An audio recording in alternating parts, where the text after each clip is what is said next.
If you don't have a Facebook personal profile, let's go ahead and start one right now. Now, it's not technically required for you to create your own Facebook account just to market your business, because you can jump directly ahead and create a Facebook page, kind of like a mini website for your business that can attract fans, people who are already members of Facebook. And as the administrator, you don't have to get your, hands dirty at all in what's happening inside Facebook. You can just administer the page. But I think that for most people, they're going to want to have their own personal account, and then from there, they can administer their page. There's a lot of features that you really can't appreciate unless you do have a personal account. So even if you are just going to have a personal account with maybe 4 or 5 family members or close friends, or maybe just your staff that will become your Facebook friends, that's perfectly cool.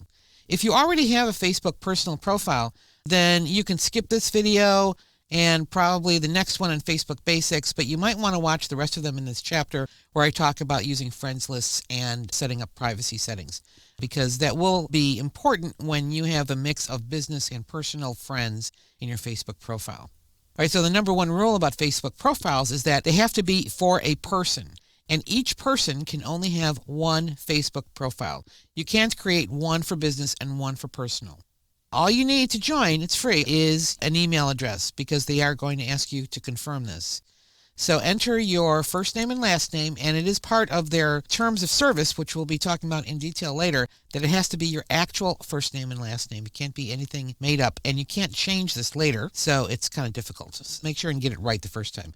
We're going to create a new account for Sally Rizzo, all right, whose email address is srizzo04@gmail.com, and we'll make up a password, and they do need you to fill in which sex you are and what's your birthday.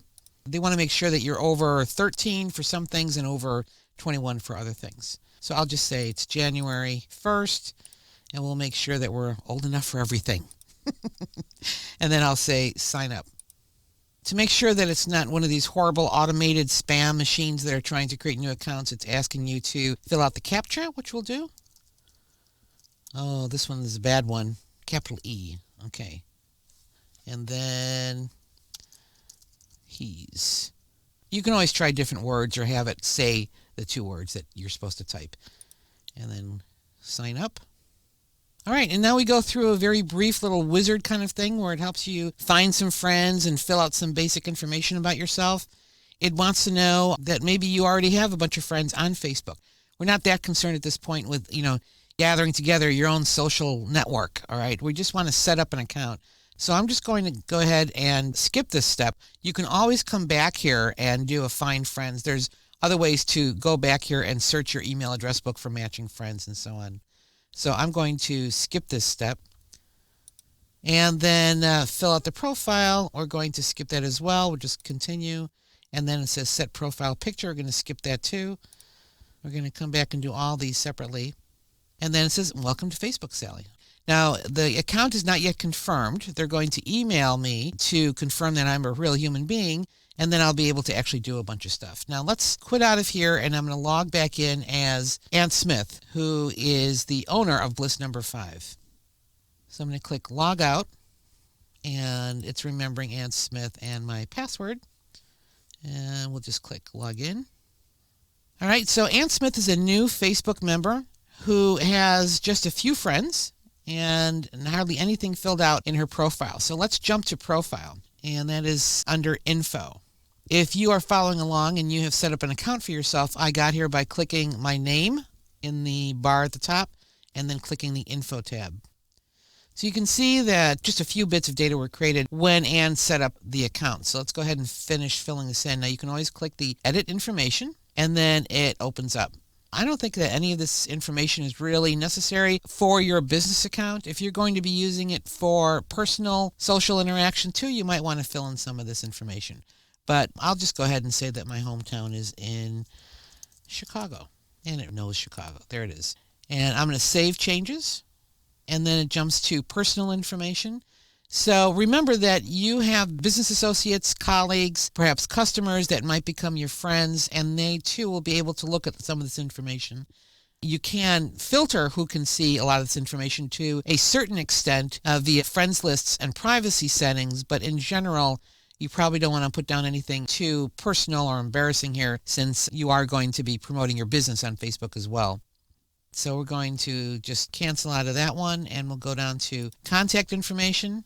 Now, whenever you see this little padlock icon, that means that you can change the privacy settings of who can view this or not, and we'll be going over that in detail in another video in this chapter. Let's go ahead and say that what my mobile phone is, and we'll say it's 1-312-555-5555, my favorite mobile phones, just to have something in there. And what your website is, which is www.bliss5.com. Now, a lot of this information, personal information and stuff, is searchable. So if somebody's trying to find you on Facebook, this information, will be included in the search terms. So if you don't want to be found according to your city or town or something like that, then don't fill it in. And the same thing for education and work. If you don't want your colleagues to know or people to find you based on the company that you're working at, don't fill this in. But you can see that Ann has already filled in Bliss number 5, and there's a lot of information you could do, and add another job and so on.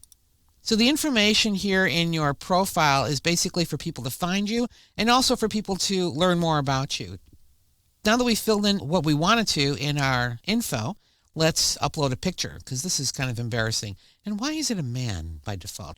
So you can either upload a picture or take a picture. So let's try take a picture. If you have a video camera loaded on your computer, like this one, you might consider it, but you can see there's something wrong with the lighting in the sound booth. Hi, everybody. So we're going to cancel that. By the way, I did try this before, and it wants to make sure that you have a Flash player installed. So if it says it needs to install Flash, go ahead and let it do that. Instead, I'm just going to upload a picture. You can have up to 4 megabytes for your picture, so you have a lot more space than Twitter. Remember, Twitter was something like 800K for the background. This is 4 megabytes just for your picture. It says here that by uploading a file, you certify that you have the right to distribute this picture and does not violate the terms of service. The terms of service are what we're going to go over in the last video in this chapter, but basically it means that it's not pornographic, it's not impinging on somebody else's copyright or trademark. But other than that, it doesn't have to be an actual profile. It could be anything that you want. You could feel free about creating something special in Photoshop or putting up your Christmas picture. A lot of people will change their picture every couple of weeks or so. But I happen to have one right here, and so I'll just click that one. I'm uploading the picture of Ann.jpg. All right, and it's not published yet. If I want to let my friends know that I just changed my picture and write something about why I did so, I can type it here, or I can just leave it alone and say, publish this. And the post is now visible on your wall and your friends' walls. So what am I talking about with a wall and friends' walls? What's this all about? I'll give you a quick tour of what the main functions are in your Facebook personal profile in another video.